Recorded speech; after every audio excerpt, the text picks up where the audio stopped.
Olá, corredores e corredoras, sejam muito bem-vindos ao episódio 7 do Quilômetro 41. Meu nome é André Moraes, sou médico e corredor amador. Estou aqui com Murilo Groschitz, treinador de corrida e corredor amador. Tudo bem, Murilo? Tudo bem, André? Fala, pessoal. Prazer estar aqui com vocês de novo. E hoje o tema é maravilhoso, hein, André? Acho que é um tema que vai Muito entregar relevante. muito relevante. E fala aí, qual que é o nosso tema, André? Vamos falar sobre treino de força, gente. Então, assim, treino de força é a famosa maromba, a academia que a maioria dos corredores odeiam, mas que a gente vai discutir aqui se a gente precisa ou não pagar essa penitência na academia semanalmente. E É isso as- aí, André.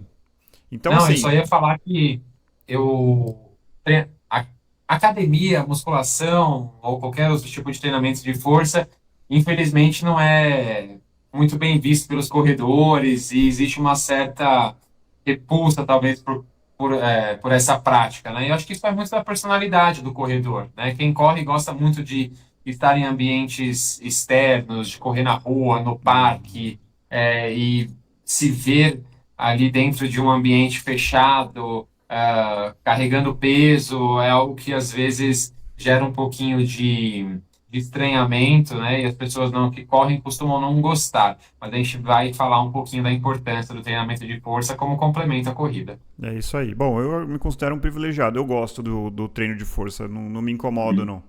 Então, assim, o que é treino de força? Então, aquele treino, exercícios resistidos, existem várias formas. Acho que isso é uma das coisas que a gente pode falar também. O que pode ser considerado treino de força? Então, pode ser o famoso exercício de academia, então lá o supino, o agachamento. A gente vai discutir um pouquinho aqui quantas séries. Quem não. Existe a possibilidade de fazer exercícios com elástico. Hoje tem muita gente usando os kettlebells, que são aqueles pezinhos que tem que você consegue fazer às vezes no seu ambiente de casa. Tem gente que leva o kettlebell inclusive para o trabalho e faz lá no trabalho no escritório. Então, assim, treino de força é o exercício resistido, né, Murilo? Acho que basicamente seria essa a definição. Exatamente, André. Qualquer tipo de intervenção, de atividade que submeta um músculo ou grupamentos musculares a uma carga externa, uma resistência externa, é considerado treinamento de força. E como você muito bem disse, a gente pode se utilizar de equipamentos tradicionais, que a gente encontra numa academia, mas a gente pode se utilizar também de equipamentos não tão tradicionais, como os elásticos, aquelas fitas de treino suspenso, como o TRX. A gente pode utilizar o peso do próprio corpo, ou até mesmo improvisações, como saco de arroz, qualquer tipo de carga externa Uhum. pode ser usada para treinamento de força. Boa. Assim, Murilo, pra gente já começar com uma questão polêmica, assim. Treino de força para corrida. É Uhum. essencial, ou seja, não dá para correr sem fazer. É recomendável, ou seja, se puder, faça. Ou é perfumaria, é dispensável? Que como você, como treinador de corrida, colocaria aí? André, eu digo com 100% de certeza que ele é essencial. Eu entendo totalmente quando um novo aluno vem até mim, uma pessoa às vezes sedentária, que quer começar no universo da corrida, que às vezes não tem tempo na sua semana, não tem organização ainda na sua rotina para correr e também para realizar o treinamento de força. Mas eu deixo muito claro desde o início que, olha, assim que você conseguir organizar a sua agenda, o quanto antes você puder começar com uma rotina de treinamento de força também, isso é essencial para você melhorar o seu desempenho, para você. Aí já vou dar alguns spoilers, hein? Para melhorar, diminuir risco de lesões, etc. Então, assim, eu falo quanto antes você puder começar, melhor. Então, é essencial, André. Confesso que eu achei que você ia falar que é recomendável. Eu confesso. Porque assim, Tá? o que que eu vejo assim? Eu acho que assim. Porque pra mim o conceito de essencial assim, não dá pra fazer. Tem pessoas, existem relatos de pessoas que estão aí correndo há 10 anos, 15 anos, felizes da vida, 6 vezes por semana, não fazem fortalecimento e não sentem falta. Agora assim, é aquela exceção, né, Murilo? Sempre vai ter essas pessoas que acabam fazendo e falam assim: ah, eu nunca precisei fazer, por que, que você tem que falar que é essencial?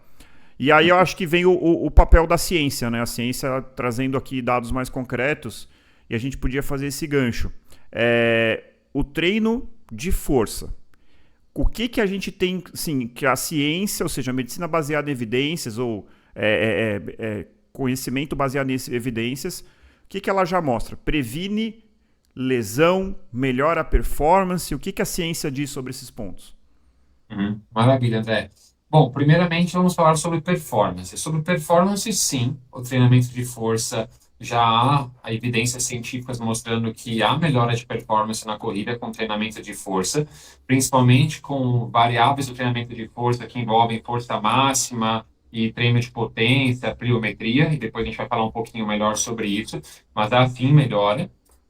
Sobre a prevenção de lesões, a literatura científica já é um pouco mais escassa, talvez seja uma área um pouco mais difícil de ser investigada. A gente até estava comentando antes de iniciar a nossa gravação, a questão da lesão ela é multifatorial, então é um pouco difícil identificar qual é o real efeito do treinamento de força sobre as lesões. Mas se a gente pensar que o treinamento de força pode melhorar algumas questões de fraqueza muscular.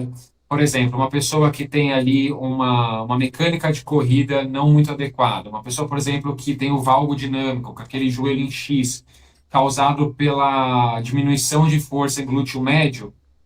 Então, se essa pessoa fortalecer, a gente tende a pensar que ela vai ter uma mecânica de corrida melhor, vai sobrecarregar menos essa articulação do joelho e, consequentemente, o risco dela se lesionar é um pouco menor.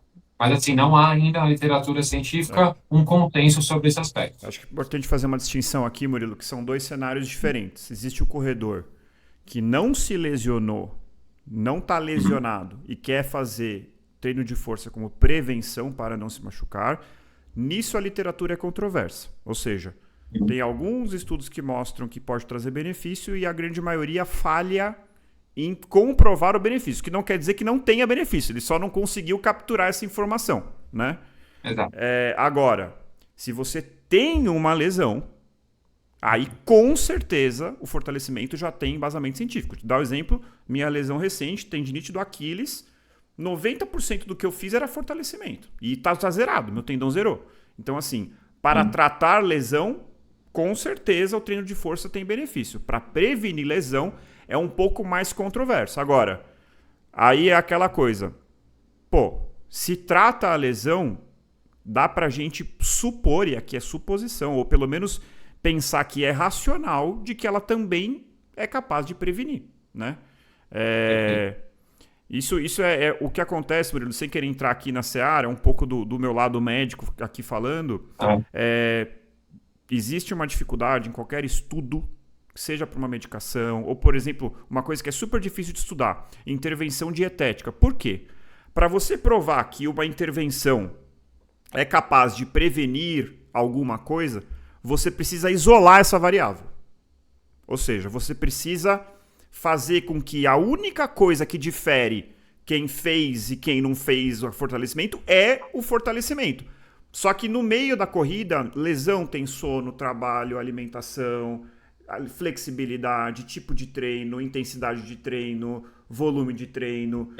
Então, você ajustar e fazer um estudo com todas essas variáveis é muito complexo. Então, assim, e eu acho que aqui é campo da suposição, tá, gente? O que eu acho racional como médico.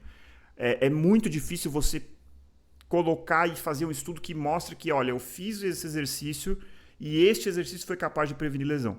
Mas é muito racional na minha cabeça que seja, sim, capaz de prevenir lesão. Não sei se você concorda. Concordo plenamente com você, André. E aí, Murilo, eu queria fazer o gancho. Então, assim, já que para performance isso já está bem mais claro, já está muito mais... já existe uma robustez assim, de literatura médica de que, de fato, é capaz de melhorar a performance. Eu vi alguns estudos que falam aí de melhora de 3 a 5% na performance, né? E assim, a gente fala que a gente estava comentando, né? Todo mundo fissurado aí pelos tênis de placa de carbono. Tênis de placa de carbono melhora ali, depende do modelo, depende da mecânica, do pace do corredor, mas melhora ali 3%, alguma coisa assim. Todo mundo está disposto a... Quer dizer, todo mundo não. Quem pode, né? Às vezes até quem não pode está disposto a pagar R$2.000 num tênis, mas não está disposto a fazer para melhorar 3% a sua performance, mas não está disposto a ir 2 vezes na academia por semana para melhorar 5% a sua performance. Então é uma provocação aí que a gente está deixando para os corredores que estão ouvindo. E ainda levar de bônus uma chance pela nossa razão ali, como a gente analisou anteriormente, de diminuir os riscos de lesão, né? E é Exato. interessante, André, como as pessoas colocam nos calçados, né, de corrida, nos tênis, um peso, uma responsabilidade muito grande, né? Como você falou, na performance, sendo que talvez não, né? Com certeza, treinamento de força ajudaria mais ainda. E aí, falando sobre aumento, né, ou não do risco de lesões, as pessoas sempre, eu vejo isso muito frequentemente com os atletas, principalmente os iniciantes, né? Pensando, nossa, qual o melhor tênis para absorção de impacto? Uhum. O que eu devo comprar? Qual o melhor amortecimento? E aí eu falo, olha, ok, pode ser que você seja uma pessoa muito pesada, que precise de um tênis um pouco mais estruturado, mas assim, o principal mecanismo de absorção de impacto na corrida é a musculatura de membros inferiores. Exato. Então é essencial que ela esteja em dia, que ela esteja bem fortalecida. Se ela não estiver, você pode colocar o melhor tênis do mundo, mais acolchoado do mundo no pé, que não vai adiantar de muita coisa. Exato. A musculatura de perna é responsável por 80, 90% da absorção de impacto na corrida. Uhum. Então, é muito importante. Exatamente. É que é aquela coisa, né, Murilo? Às vezes a gente. Acho que isso é natural do ser humano e a gente acaba que também vai se incluir nesse contexto. A gente tem esse apelo, né? Você faz um investimento, compra um tênis e ele vai ser o seu salvador. É muito mais. Embora tenha a questão financeira, acaba sendo um pouco mais fácil, de certa forma, né? Você vai lá, compra o tênis, põe no pé e, pô, agora eu tô protegido. Mas a gente sabe Sim, que, assim, isso eu tô falando isso, eu adoro colocar um bom tênis, eu quero ter um bom tênis, é super legal, já tenho o meu tênis de sim, placa que eu adoro, enfim, mas assim, o que eu tô querendo dizer é assim, não colocar toda a sua energia, todo o seu esforço nisso, pensar em outras coisas. Além do que, acho que vale a pena a gente falar, os outros benefícios do treino de força para a saúde, né? Com a saúde como um todo. Então, assim, pô, eu enxergo a corrida e eu acho que, assim, claro, cada um enxerga do jeito que quiser, mas eu acho que a maneira mais legal de enxergar a corrida é levar isso como um hábito para sua vida, né? uhum, E, assim, massa muscular, eu sou magrelo, sempre fui, é perfilzinho keniano ali, mas, assim, ter massa muscular é qualidade de vida, é aumento de massa óssea. Hoje já sim, está muito mais claro, no passado isso era incerto. Prevenção em relação à hipertensão, isso era duvidoso no passado, hoje já tem mais estudos mostrando que traz benefício. Massa muscular aumenta o seu metabolismo, diminui a chance, por exemplo, de síndrome metabólica, diabetes, vai melhorar ali o seu perfil de colesterol, disposição. Cara, envelhecer, infelizmente, tem uma regrinha aí que, obviamente, como várias regrinhas que a gente falou aqui, não é 100% acurada, mas que a partir dos 30 anos, e isso faz com que eu já esteja nesse processo, e você também, a aham, gente vai perdendo 1% da massa muscular por ano, se a gente não fizer nada. Então, assim, sim, e depois dos 40 anos, isso se agrava. Então, assim, exercício de força, a gente está falando aqui de corrida, que é o que a gente gosta, é a nossa paixão e tal, mas tem as outras questões em relação que eu acho que também fazem com que seja essencial não só para a corrida, mas para a vida também, né? sim, para as atividades da vida diária, né, André? É essencial para um idoso, para que a gente chegue ali nos nossos 70, 80 anos de idade, conseguindo levantar e sentar de um sofá, entrar e sair de um carro, carregar as compras, subir escadas. É Exato. essencial, né? Se a gente não fizer nada e perder 1% da nossa massa muscular por ano, a gente está lascado. Chegar lá na frente, não vai dar certo. Exatamente. E assim, então, beleza. O que eu quero saber agora? Uhum. Percebi que melhora a performance, é saudável para minha vida. A gente não tem ciência por trás, a gente acha que é capaz de prevenir lesão, com certeza é capaz de tratar a lesão, mas o Aham. quanto que eu preciso fazer? Quantas vezes por semana eu tenho que pagar minha penitência na academia? André, eu sempre falo para os meus alunos, a literatura científica também é bem coerente em relação a isso, de 2 a 3 vezes na semana. Eu digo que 2 vezes na semana seria já ok para um atleta de corrida de rua. Até uma vez na semana, se a pessoa não consegue fazer 2 vezes, não consegue fazer 3 vezes, talvez, uma vez na semana já há alguns estudos que mostram que a manutenção da força muscular com uma sessão semanal. Isso já Uhum. é bem interessante. Eu estava dando uma olhadinha antes do nosso podcast, dei uma olhada num estudo que menciona, se não me engano, uma sessão semanal de 20 minutos.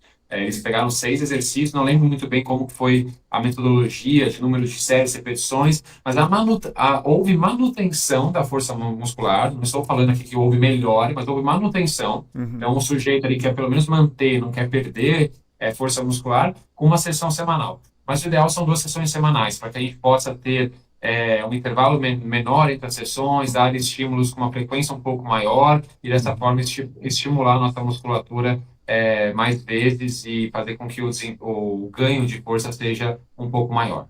E acho que é legal também, Murilo, entender fase de ciclo de treino que você tá. Agora, recentemente, voltando de lesão, eu tava fazendo 3 vezes por semana. Melhorei da lesão, passei para 2.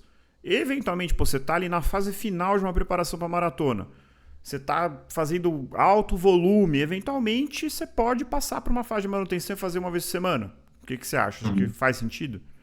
Sim, faz sentido, André. A gente tem que analisar o todo, né? E analisar a fadiga acumulada do corredor, da corredora, é muito importante. Que nem você falou, no final de uma preparação de maratona, para alguém que quer performar na maratona, alguém que está correndo 5, 6 vezes na semana, tem um volume de treinos muito alto, Uhum.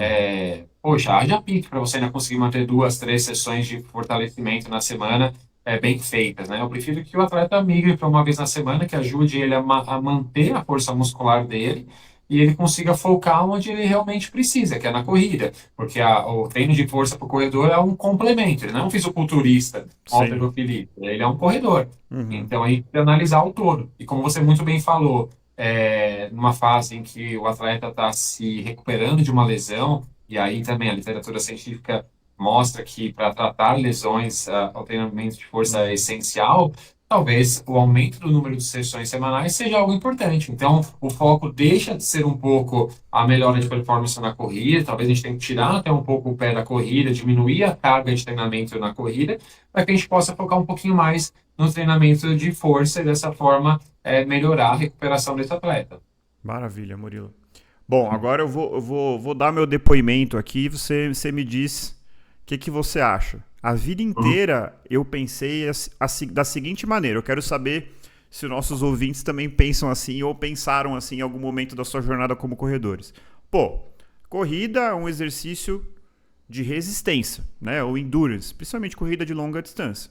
Eu vou ficar fazendo ali um movimento repetitivo, né? Parece que é praticamente um salto unilateral a corrida, uma sequência de saltos em que eu não vou fazer levantar grandes cargas, em que eu não vou precisar deslocar nenhum objeto, eu vou simplesmente movimentar a minha perna. Então, na minha cabeça, eu sempre pensei assim, cara, se eu for fazer um exercício de academia, eu vou fazer ali 3 séries de 15 ou 4 séries de 15 repetições com pouco peso. Não tenho necessidade de botar carga máxima, não tenho necessidade de botar peso, porque afinal de contas a corrida eu não uso dessa forma. Tá certo esse raciocínio, Murilo? Então, André, não está certo esse raciocínio.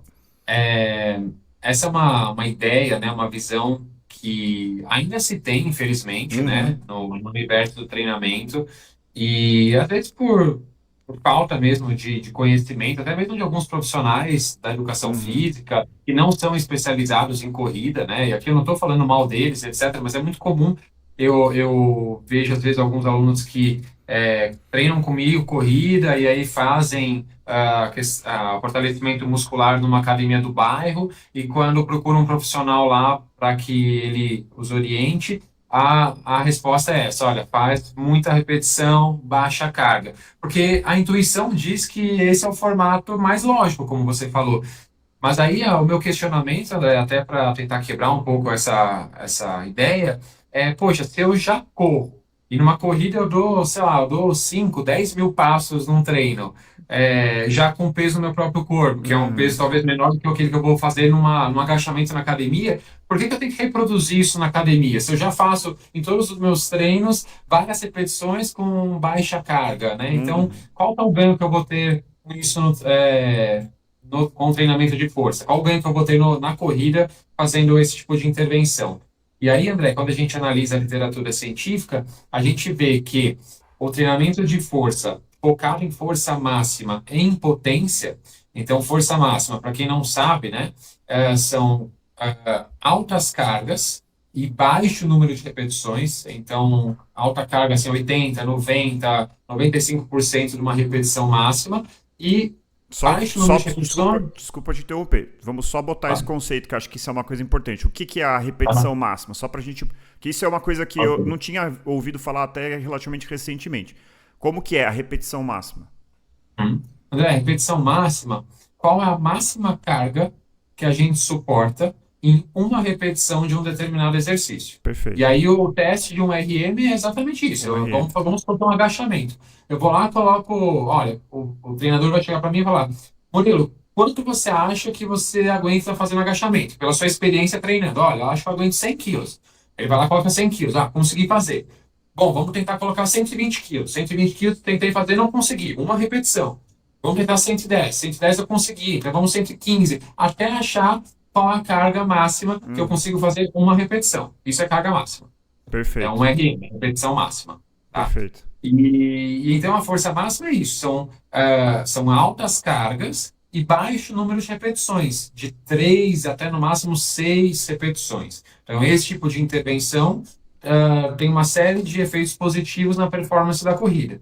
E o treino de potência, que aí a gente já trabalha com também baixas repetições, uma carga também menor, mas com movimento explosivo, com velocidade, execução mais veloz do movimento ali durante o treinamento de força.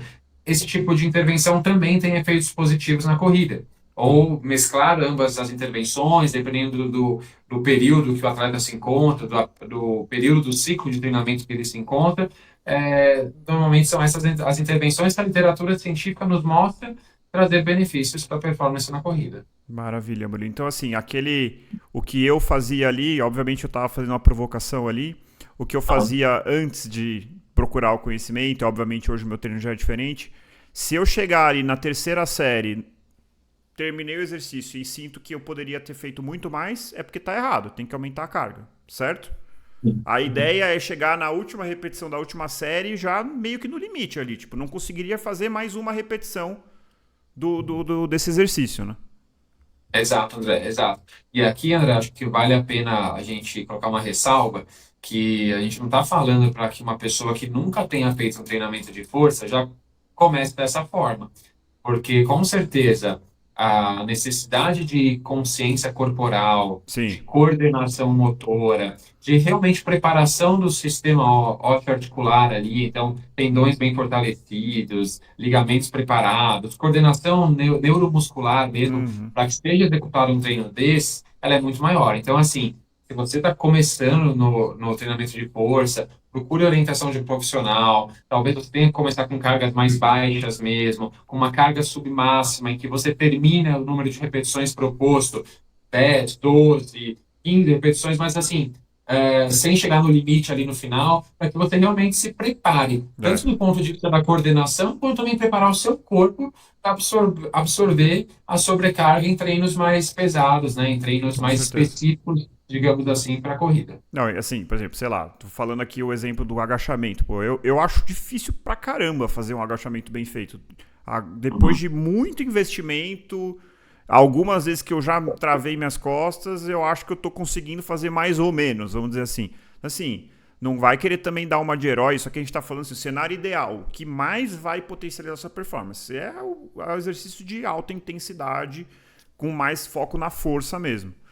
Mas assim, pô, não tá acostumado a fazer agachamento, de repente faz o agachamento no Smith, que é aquele aparelho que a barra não é barra livre, começa com uma carga mais devagar, aprende a ter sua própria percepção, a noção do seu corpo, equilíbrio, é uma construção, é assim como você não deve chegar, quero correr, corre uma maratona, você também não deve chegar e falar assim, vou fazer força, eu vou fazer aqui o agachamento livre com carga máxima.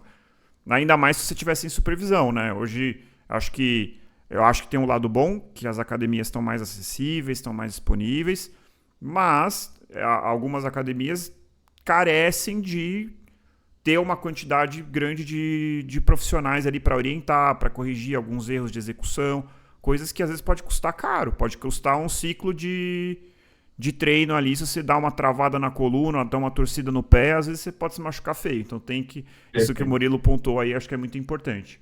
Perfeito, André. Quando a gente fala em treinamento de força para corrida, André, a gente também fala muito nesses exercícios que nós chamamos de multiarticulares, né? São exercícios que envolvem várias articulações. É claro que uma cadeira extensora, uma mesa flexora, são exercícios também importantes em algumas fases da preparação de um atleta de corrida, muitas vezes também usados quando a gente pensa em recuperação de uma lesão, em reabilitação. No entanto, os exercícios multiarticulares, eles exigem uma coordenação motora muito maior. Eles são Uhum. exercícios muito mais complexos. Fazer um agachamento não é só estar com as pernas fortes, Uhum. mas é estar com todo o seu core bem fortalecido, abdômen, região lombar. Então, envolve uma série de outros fatores. Então, como você falou, tem que ser feito com bastante parcimônia, com uma progressão bem gradual de carga e com exercícios complementares que permitem com que você faça aquele exercício de forma mais segura. Maravilha. Então, assim, sempre aquela dica: procure um profissional que Uhum. esteja acostumado a prescrever treino de força para a corrida, porque isso faz muita Exato. diferença. Né? E aí, Faz, assim, exatamente.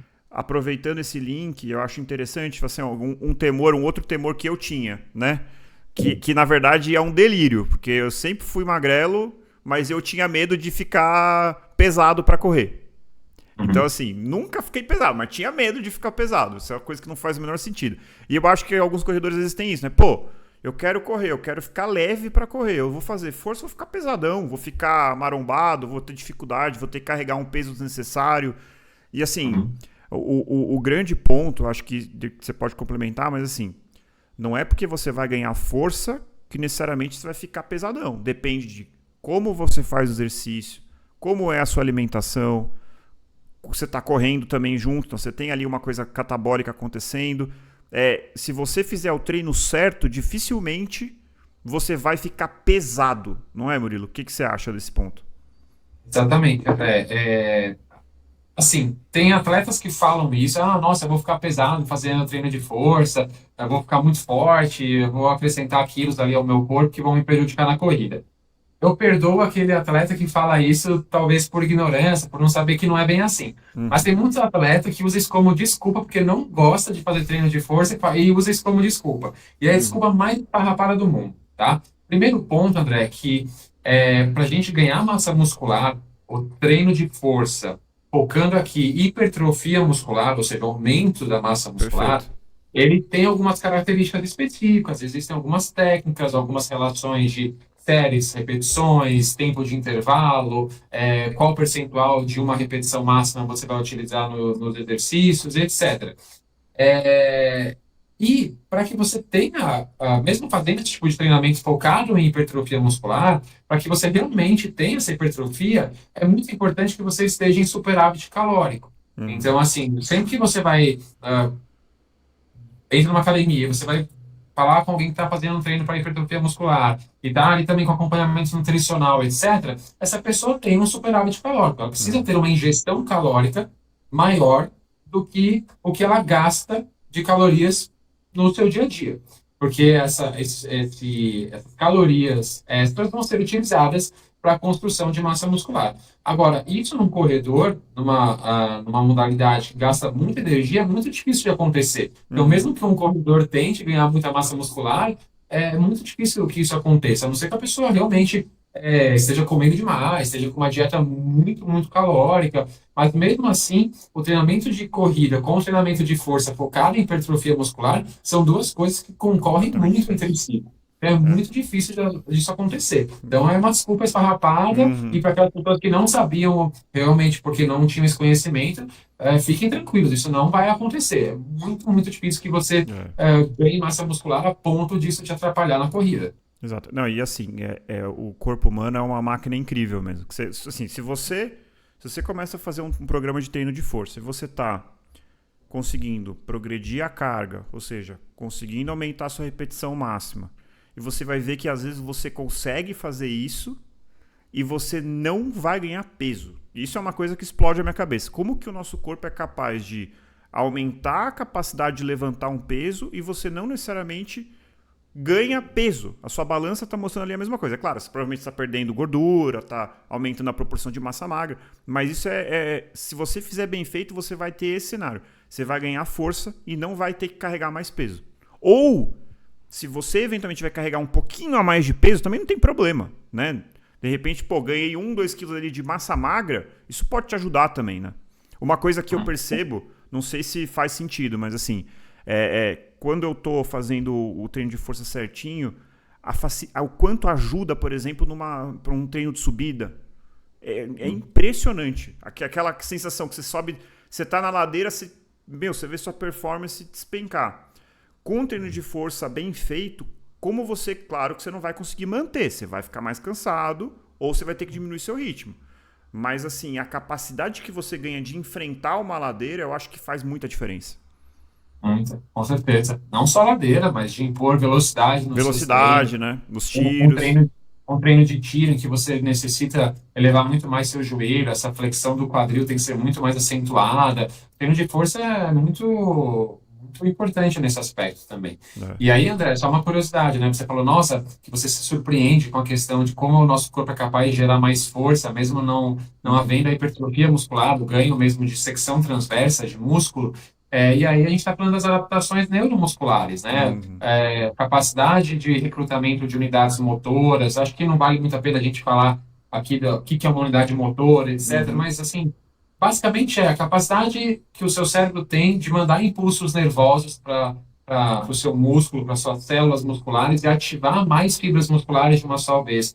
Então, Uhum. é mais ou menos isso que a gente busca com a corrida. É melhorar essa questão neuromuscular. Não necessariamente ganhar massa muscular, né? Aumentar a secção transversa, mas melhorar outros fatores que também nos levam a suportar mais carga. Uhum. Então, e aí, André, se a gente, por exemplo, só uma curiosidade, não sei se nossos ouvintes já navegaram por esse universo, mas nem sempre um fisiculturista é o homem mais forte do mundo, Uhum.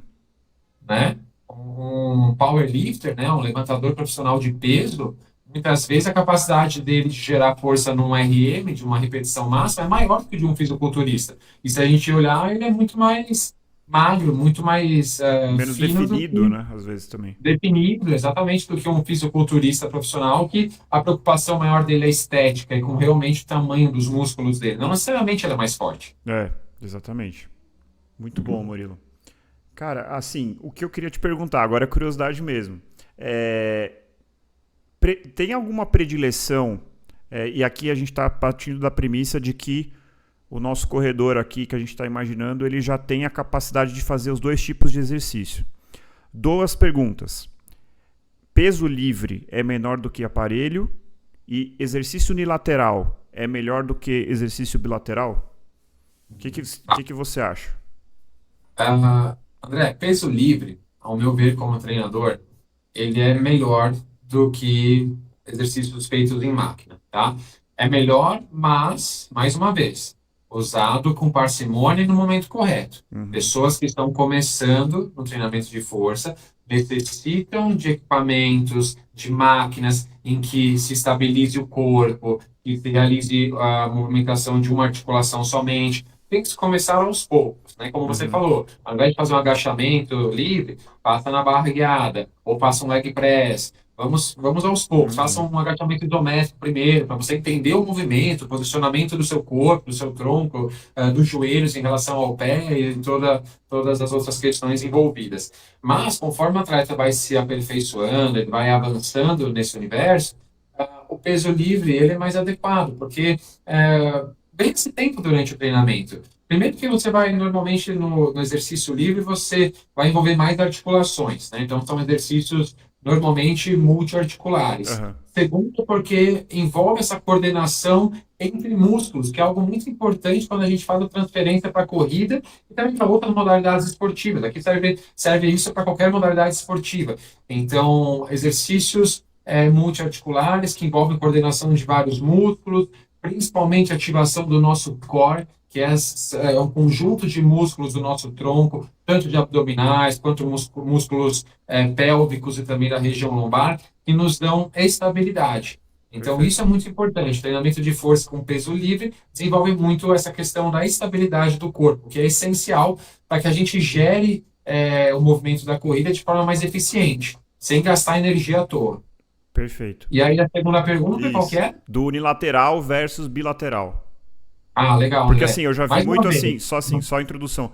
Eu já vi muita gente falando assim, pô, a corrida é um salto unilateral, né? Então você tá com uma perna na frente e a outra atrás, você não vai fazer os dois ao mesmo tempo, né? Você não vai sair correndo que nem um sapo, você vai fazer sempre unilateral. Então assim, Exato. É intuitivo pensar que o unilateral, em tese, seria superior. Além de que você tá. Uma coisa que. Um risco que você tem quando você faz o bilateral é de você, por exemplo, se você for destro, fazer mais força com o lado direito e acabar ficando com uma deficiência do seu lado esquerdo. Perfeito, André. Mais uma vez, usado com parcimônia, no momento correto, mas conforme o atleta vai avançando no treinamento de força, o exercício unilateral, não estou falando que todos os exercícios Aham. feitos na rotina de treino de força desse atleta devam ser unilaterais, mas alguns deles devem ser. Isso é muito Hum. interessante, porque como você falou, o que diferencia, por exemplo, a corrida de uma caminhada ou da marcha atlética é a fase aérea do movimento. Há um Aham. momento em que nós estamos no ar e toda vez que a gente pisa no chão, a gente pisa com um pé só. Então é Uhum. importante que a gente diminua as simetrias musculares. Então, como você falou, uma pessoa destra normalmente tem o lado direito mais forte do que o esquerdo, isso é natural. Existem também pessoas que são destras e têm o esquerdo mais forte, porque normalmente é a perna que a pessoa usa como base quando vai realizar um chute, por exemplo, tem Hum. essa variável também, mas normalmente o ser humano ele não é simétrico, ele é assimétrico. E para diminuir essa assimetria muscular, os exercícios unilaterais são interessantes. E existe uma correlação, uma transferência maior para o gesto da corrida fazendo esse tipo de exercício, porque a corrida é um movimento unilateral. A gente pisa com o pé, depois com o outro. A gente tem que absorver, aprender a absorver impacto com uma perna e também a se impulsionar com uma perna somente. Legal, Murilo. E aí, não, e assim, a gente fala assim, ah, mas a corrida você não faz força. Eu tava vendo um trabalho falando sobre o peso, o impacto na sua panturrilha ali, no tríceps sural, né? Que é o gastrocnêmio e o sóleo. É, a cada passada, depende um pouco da velocidade e tudo mais, mas chega a ser um impacto no seu tendão de Aquiles ali, uma sobrecarga de 2 a 9 vezes o peso corporal da pessoa. Então, olha a sobrecarga que você tem que suportar. Então, é aí que você começa a entender o porquê que a força te ajuda. Porque, na verdade, é um salto, não é uma coisa leve, é uma coisa intensa. E é por isso que a gente tem que ter essa capacidade muscular tão importante. Perfeito, André. E aí, Murilo, eu vou te pedir aqui o top 3 ou top 5? Vou pedir o top 5 aí do treinador de corrida. Quais são os seus 5 favoritos aí? Claro que, gente, pelo amor de Deus, não é pra pegar os 5 que o Murilo vai fazer, vai falar e vai sair fazendo por aí. Assim, se tivesse que olhar, eu só vou fazer 5 exercícios. Quais que você acha que não pode faltar assim numa planilha? E de novo, partindo do pressuposto que esse corredor hipotético sabe fazer todos eles. Tá bom. Eu gostei da pergunta. André, vamos lá. Eu falaria primeiro no agachamento livre, tá? Eu acho que poucos treinadores entrariam em discórdia em relação a isso, né? Treinadores Uhum. de corrida. O agachamento livre é um exercício muito, muito completo. É, é curioso, mas o agachamento livre ativa a região do abdômen muito mais do que alguns abdominais específicos. Então, é um exercício extremamente completo que ativa músculos que a gente mal pensa que estão Aham. sendo ativados ali para manutenção ali da postura, da estabilidade do corpo, sem contar um trabalho muito bom de glúteo, de quadríceps, de posterior de coxa, né, dos isquiotibiais. Então, é um exercício fenomenal. Vou mencionar aqui também o agachamento búlgaro. É um exercício um pouco mais Esse é terrível. complexo, mais avançado. É, para quem treina já um afundo, né, mas com a perna de trás elevada, Aham. então tem uma ativação muito grande de quadríceps, por se tratar de um exercício, eu posso dizer que é unilateral, as duas É, pernas estão apontadas, mas sim, é. unilateral, porque, Só né, assim, não sei se vou conseguir explicar, mas o agachamento búlgaro você vai. Uma perna de trás vai ficar apoiada numa cadeira e você vai agachar como se fosse um afundo.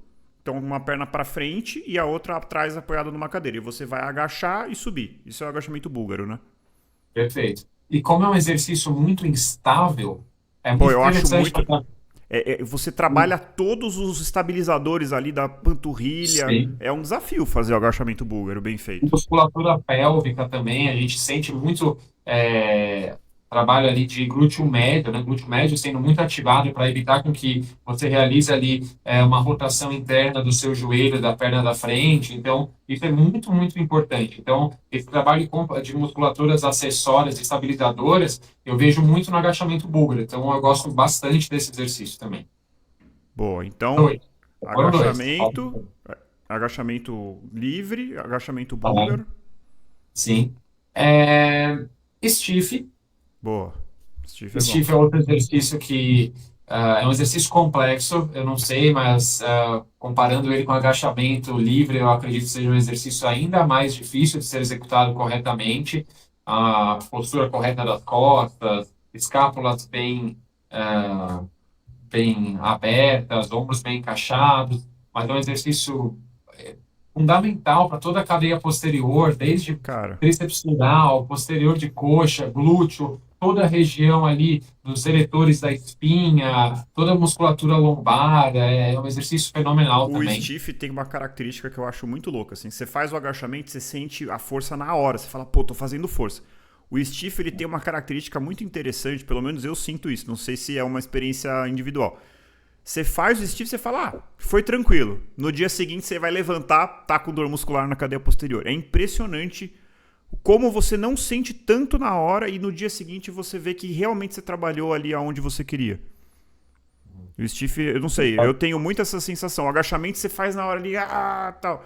O stiff você não sente tanto na hora, mas sente no dia seguinte.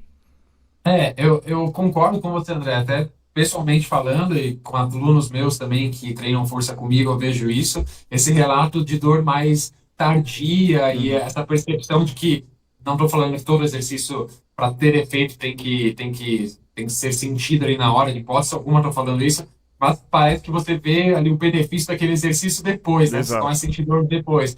E durante a execução você percebe muito mais, às vezes, um desconforto, às vezes na pegada, em segurar a barra, no é, movimento ali, mas exatamente. realmente a cadeia posterior dolorida, normalmente a dor vem, o desconforto vem depois, eu não sei muito bem por que isso acontece, mas eu concordo. Beleza. Então, E stiff, foram quantos? agachamento búlgaro, stiff, faltam dois. Tá. Ó, eu quero para dar um adendo. Estou falando aqui pensando em performance na corrida, tá? Não estou pensando em qualidade de vida, em longevidade, que aí talvez eu colocaria alguns exercícios também para membros superiores, exercícios Ah, multiarticulares, tá? legal. Então, Depois a gente pensando em vai falar performance sobre de isso. corrida. Sobre Boa. membros Vou superiores. falar aqui também o Terra. Então, o Terra é um exercício de extrema complexidade também, de ativação muito grande de cadeia posterior, de quadríceps, etc. É um Isso exercício é difícil de que executar também. difícil de executar, mas eu acredito que para corredores seja muito Importante. importante também. Todos esses exercícios que nós falamos são complexos, né? Eu acho que para um atleta chegar neles exige um certo tempo de treinamento, de consciência corporal, de coordenação, de fortalecimento de musculaturas acessórias ali. Todas essas questões devem ser analisadas e bem treinadas antes de se chegar nesses exercícios. Mas são, na minha opinião, os melhores exercícios para um corredor. E o quinto exercício, André, eu colocaria pranchas. É, prancha frontal, prancha lateral. Eu vou colocar aqui as pranchas num combo, tá? Uhum. E aí pranchas, desde a prancha frontal tradicional, em que o aluno fica parado na posição, até pranchas mais difíceis com instabilidade, então pranchas com joelhadas laterais, prancha com os antebraços em cima de uma bola de pilates, prancha com rotação do quadril, qualquer fator que gere instabilidade para o seu core, Uhum. que é o que acontece na corrida. Na corrida a gente tem que manter o nosso core mais estável possível, mas a gente tem aí a todo tempo o movimento das nossas pernas, a pisada, a absorção do impacto, como você falou, pode ser muitas vezes o peso do próprio corpo, agentes externos que geram instabilidade no nosso corpo. Então, ter esse core muito bem fortalecido e muito bem preparado para suportar esses agentes externos que causam instabilidade é fundamental. Pô, eu vou pedir um sexto. Sabe por quê? É, Eu quero um para panturrilha. Panturrilha é um músculo. Todo mundo pensa no quadríceps, todo mundo pensa no posterior. Uma panturrilha para corredor é muito importante. É um dos músculos mais sobrecarregados. Isso depende, obviamente, depende de qual é a velocidade que você está falando, mas qual que é o seu favorito aí para panturrilha? André, se fosse escolher um para panturrilha, eu colocaria a panturrilha na barra guiada, de pé numa barra guiada, pés no chão ou sobre alguma superfície que você possa colocar os calcanhares fora e você realiza um movimento de flexão plantar e dorsiflexão. Perfeito. Eu gosto muito da elevação unilateral com peso, assim. Uhum. Então, peso parado, sobe num step, segura o peso numa Exatamente. mão. Porque assim, eu acho que Sim, o estímulo unilateral, assim, eu que vim agora da lesão do Aquiles, eu fiz muito, eu achei que me ajudou bastante, assim. sim. Bom, Eu acho que. Eu vou mudar minha opinião, concordo com você, André. Eu acho que o unilateral feito segurando um peso no step, por se tratar de um exercício unilateral, estaria em top 1. Mas em top 2 eu colocaria na barra guiada. boa, maravilha. Bom, não é pra sair para fazendo isso aqui, hein, gente? Não é prescrição de treino. Beleza. Exato. Agora um temor que esse aqui não é nem um temor, é uma coisa que às vezes eu sinto no meu treino. Aham. O treino de força vai me deixar cansado e eu não vou conseguir performar nos meus treinos de corrida. Por isso é tudo bem? Ou como eu posso minimizar isso? O que você recomenda nesse sentido? Perfeito, André. Vamos lá. Sim, o treinamento de força vai te deixar cansado, principalmente se ele for bem feito. Uhum. Se ele estiver dando migué ali no treino, talvez não te deixe muito cansado. Mas se ele for bem feito, ele vai te deixar fatigado.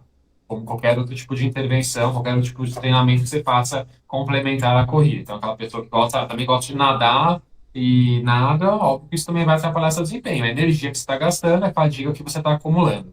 É dor tardia que você está gerando.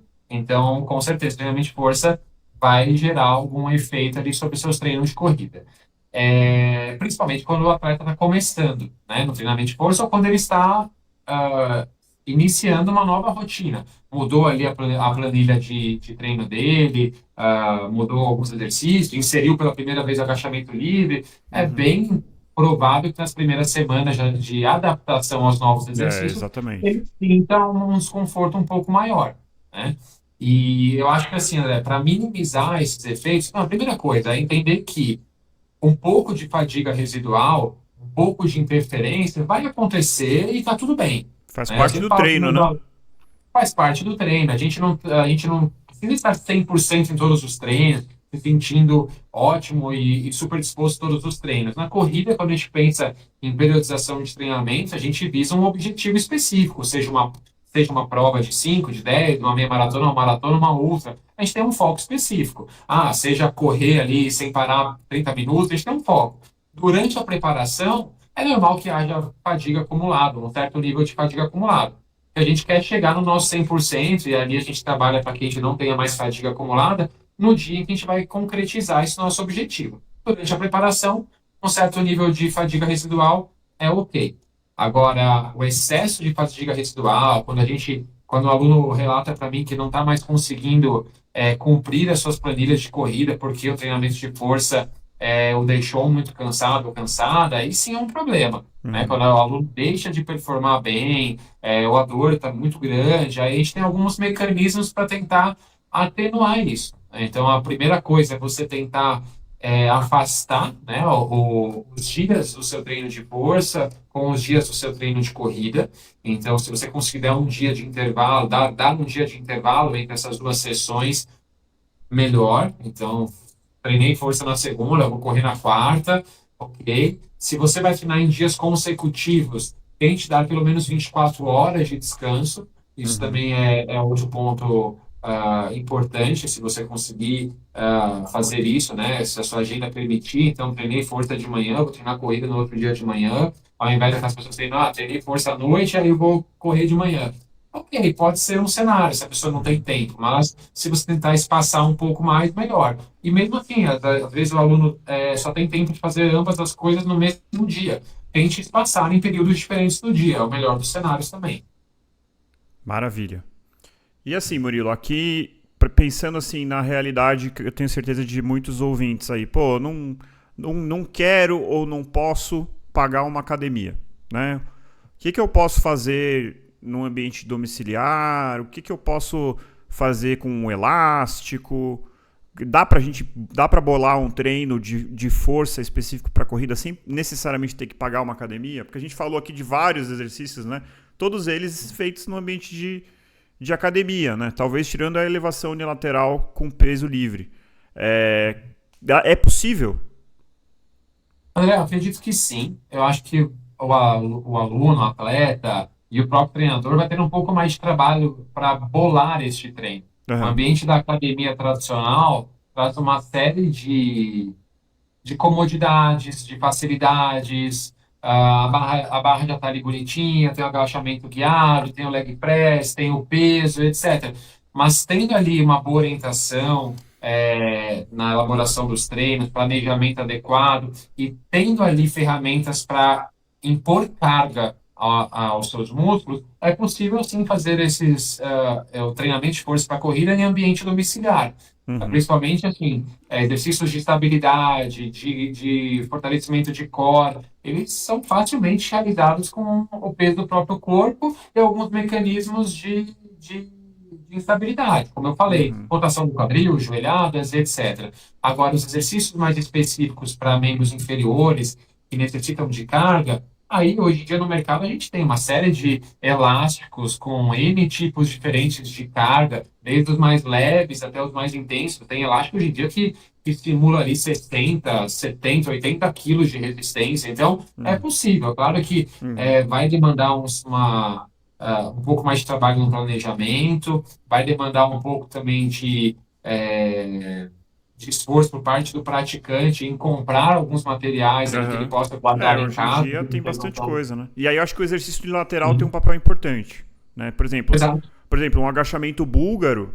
Pô, você compra ali um pezinho aqui, não sei se quem já fez o búlgaro sabe que não é uma coisa que você faz com 20 quilos de cada lado. Você vai pegar ali um Tá. pezinho nada a ver e você já sente. Então, assim, o exercício unilateral, por ser unilateral, precisa de menos peso para ser efetivo. E aí você consegue fazer mais no ambiente domiciliar. E também o kettlebell, acho que é pô, você pega um kettlebell que tem de 20 e poucos quilos, 20 quilos, 30 quilos, você Tem consegue de fazer uma... 60, É, 60, 80 quilos. isso Aham. aí você vai estragar o chão da sua casa, mas... mas assim, dá pra fazer agachamento, dá pra fazer bastante coisa, né? Afundo, tem bastante coisa que dá pra fazer em casa. Agora, sinceramente, depende muito do objetivo desse atleta também, né, Murilo? Se, Com se, certeza. se é um cara que quer uma mega performance, pô, já tá querendo, já fez um monte de coisa, quer dar aquele passo a mais, vale a pena fazer um investimento na academia. Ou não. É alguém que, pô, o que eu gosto mesmo é de correr, eu só quero dar aqui uma otimizada. De repente ele consegue se organizar e fazer alguma coisa em casa. Exato. Principalmente pensando, talvez não tanto em performance, mas em atividades da vida diária, como a gente Uhum. falou, em manutenção da massa muscular, pensando em longevidade, envelhecimento e também fortalecimento do core que vai melhorar ali na postura da corrida. O ambiente domiciliar é muito ok, assim. Eu falo, é melhor você treinar em casa. Mesmo que você não tenha muitos equipamentos, ou talvez você não tenha nenhum e só se utilize do peso do próprio corpo, do que você não treinar. Então, com certeza. É que nem aquela história que a gente falou no começo. Uma sessão de força na semana, meia hora, 20 minutos que seja, é melhor do que nada. Com certeza. E aí, Murilo, pensando naquele que realmente não gosta de academia. A gente falou aqui de um monte de exercício de membro inferior. E o membro superior? Tem que perder tempo com isso? O corredor tem que fazer supino, rosca direta. O que você acha? Então, não tem que. E eu acho que o atleta perder muito tempo fazendo exercício de membro superior do atleta de corrida, que visa performance. Não estou falando aquela pessoa que corre, mas também quer ali o lado estético, quer ficar com os Uhum. braços fortes, etc. Nesse caso, ok, faça lá, se você também tem tempo disponível, mas faça sem problema nenhum, mas tenha em mente que talvez ganhar massa muscular correndo talvez não seja muito fácil. Mas pensando em performance na corrida, não é necessário que você perca muito do seu tempo treinando, fazendo exercícios de membros superiores. Eu gosto, André, de pensar que você fazer um exercício multiarticular, pensando em região de costas, um exercício multiarticular pensando em região mais de peitoral, então a filha Uhum. atleta de corrida, performance, fazer ali uma barra fixa, fazer um pulo em frente, realizar flexões de braço, tá de ótimo tamanho para esse atleta. Perfeito. Porque o mais importante é ele manter ali o mínimo de massa de força, de massa muscular, pensando em atividades da vida diária, em saúde dele, e também, André, para manutenção da postura na corrida. Qualquer Perfeito. atleta que tem musculatura, por exemplo, de costas muito enfraquecida, a chance dele curvar os seus ombros para frente, né, correr uma postura muito fechada, que vai prejudicar, por exemplo, a expansibilidade da caixa torácica dele, é um problema. Então, treinar para você conseguir manter uma postura adequada, minimamente adequada para a corrida é importante. Mas para isso você não precisa É, perder muito tempo. Um ou dois exercícios de exato. membros superiores está de ótimo tamanho. Nada de exercícios monoarticulares, como uma rosca direta, um tríceps na polia, nada disso. Perfeito. E assim, mas assim, também assim, eu tive a prova de que a gente usa braço. Não sei se você vai lembrar. Eu corri uma meia que eu terminei, simplesmente eu não conseguia levantar o braço, não conseguia. Tá? Eu fiz Foi tanta bíceps ou foi força, ombro? foi no ombro.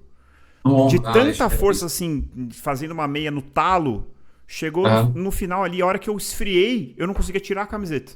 Porque eu senti uma Olha dor só. excruciante no ombro. Aí eu fiz um fortalecimento pro ombro, parei de sentir isso. Então, assim, o que provavelmente aconteceu ali? Você tá naquele esforço máximo ali, ó, no finalzinho da prova, e você acaba usando o braço para tentar compensar a sua fadiga, e você acabou ali que eu devo ter perdido completamente a minha forma de corrida, enfim. Mas eu acho que assim, obviamente não é para ficar fazendo 2, 3 exercícios focados ali, pô, fazer 3 tipos de supino. Mas se Uhum. você não odeia academia, se puder fazer um supino, um de costas, um de ombro, também não vai. E aí, assim, maneira de otimizar, né? Faz o supino enquanto descansa do supino, já faz uma elevação lateral. Dá para fazer de um jeito que você vai perder ali mais 2 minutos no treino, que não vai ser Sim, ou intercala no intervalo, né, de um exercício de força para membros inferiores, faz Exato. ali as suas flexões de braço, otimiza o seu tempo, né? Você não precisa descansar parado, você está descansando aquele grupamento muscular específico, mas você pode trabalhar osso durante, não tem problema, durante o repouso do outro exercício. Maravilha. E assim, Murilo, última pergunta. Pensando aí no corredor, de novo, que não gosta de fazer exercício de força. 2 vezes por semana, quantos minutos? Você, pô, eu quero fazer o mínimo possível. Você acha que dá para Aham. fazer em quanto tempo para ter uma performance legal? André, eu pensando em quantidade de exercícios e quanto isso demandaria de tempo, em 20, 30 minutos você consegue fazer um mínimo bem feito. Perfeito. Então vai fazer um agachamento, um stiff, um supino, Uhum. algum para costas e um gêmeos. Vamos supor. Pronto. Pronto, fez o treino. Isso. Se ele fizer isso duas Isso. vezes por Talvez no semana. segundo treino da semana varie um exercício ou outro, mantenha algum outro e pronto. Eu acho que Se ele, é cinco. é isso assim, e a importância da qualidade. Se ele fizer, pô, um agachamento bem feito, um stiff bem feito, alguma coisa para panturrilha bem feita, um supino 2 vezes por semana, que seja 30 minutos, 40 minutos, 2 vezes por semana, com certeza ele já vai ter um bom resultado, né, Murilo? Sim, com certeza, André. Maravilha, É, Murilo.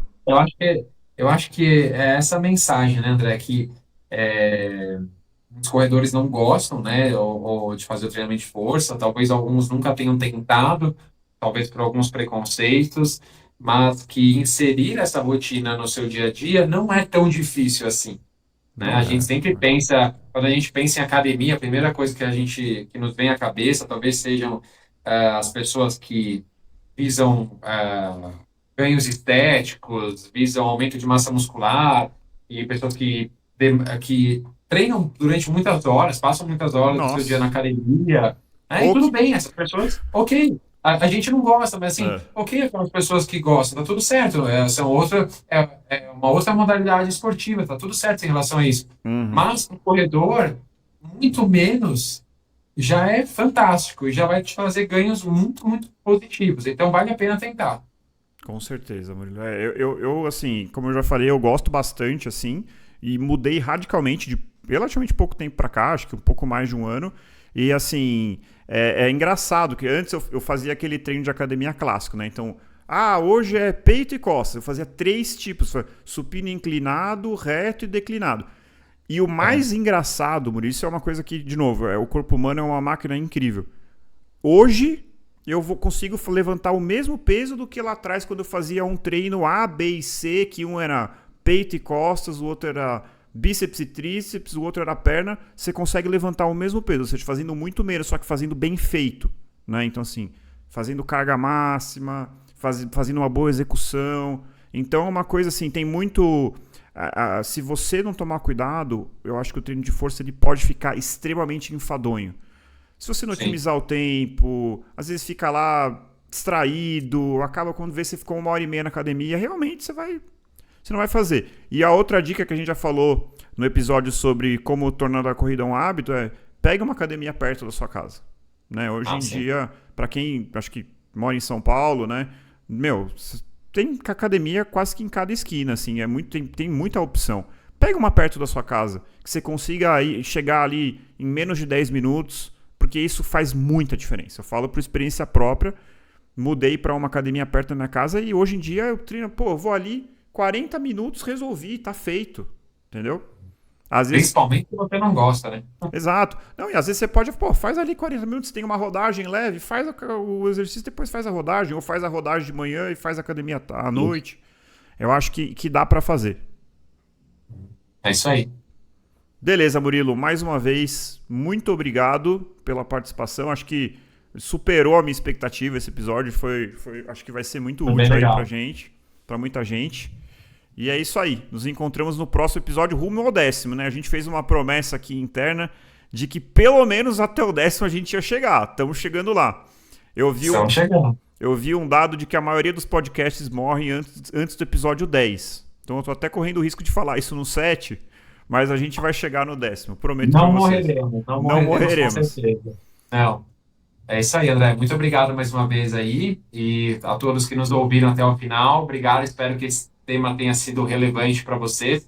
A gente, desde o começo, né, acho que do nosso projeto aí, quilômetro 41, a gente já tinha colocado esse tema na nossa lista de assuntos a serem discutidos, porque acho que é um tema muito, muito importante. Então, espero que todos tenham gostado, tirem bons proveitos. Para aqueles que já fazem treino de força, parabéns, continuem e aprimorem cada vez mais, otimizem seu tempo nessa modalidade complementar, digamos assim. E para aqueles que ainda não fazem, experimentem, que eu tenho certeza que vocês vão colher bons frutos. É isso aí, corredores e corredoras, encontre o seu motivo para continuar correndo e nós nos encontramos no próximo quilômetro 41. Muito obrigado. Valeu!